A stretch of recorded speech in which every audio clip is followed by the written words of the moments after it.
ഇന്നും നമ്മുടെ വീടുകളിൽ നമ്മുടെ പെൺമക്കൾ ചിറകൊടിഞ്ഞ മാലാഖമാരാണ്. ഉയരങ്ങളിലേക്ക് പറക്കുവാൻ ആഗ്രഹമുണ്ടെങ്കിലും സാമൂഹിക കാഴ്ചപ്പാടുകളുടെയും കണ്ടും കേട്ടും വന്ന ചില അപ്രായോഗിക നിയമങ്ങളുടെയും ചട്ടക്കൂട്ടുകളിൽ ഒതുക്കി വെച്ചിരിക്കുകയാണ് നമ്മുടെ പെൺമക്കളെ. പപ്പ, സ്കൂളിൽ സ്വിമ്മിംഗ് ക്ലാസ് തുടങ്ങിയിട്ടുണ്ട്.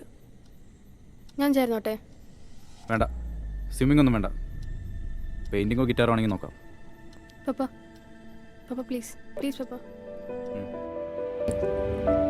ഒരു ടൂർ പോകുവാനോ ഒറ്റയ്ക്ക് പുറത്തു പോകുവാനും കറങ്ങി നടക്കുവാനും ആൺമക്കൾ കൊടുക്കുന്ന ഫ്രീഡം പെൺമക്കൾ കിട്ടാറില്ല, അല്ലെങ്കിൽ നമ്മൾ കൊടുക്കാറില്ല. അതൊരു പക്ഷേ ഇന്നത്തെ സിറ്റുവേഷൻ കൊണ്ടായിരിക്കാം. ഈ ഫ്രീഡം നമ്മൾ നമ്മുടെ പെൺമക്കൾക്കും കൊടുത്താലല്ലേ അവർക്കും തനിക്കെതിരെ വരുന്ന ഏതൊരു പ്രശ്നത്തെയും ധൈര്യമായി നേരിടാൻ സാധിക്കുന്നത്. തുല്യത എന്നത് വാക്കുകളിൽ മാത്രമല്ല വേണ്ടത്, പ്രവൃത്തിയിലും കൊണ്ടുവന്നാൽ മാത്രമാണ് കൽപ്പന ചൗളയും സാനിയ മിർസയും ഒക്കെ ഉണ്ടാകുന്നത്. തുല്യത വാക്കുകളിലല്ലാതെ പ്രവൃത്തിയിലും കൊണ്ടുവരാൻ നമുക്ക് കഴിയണം.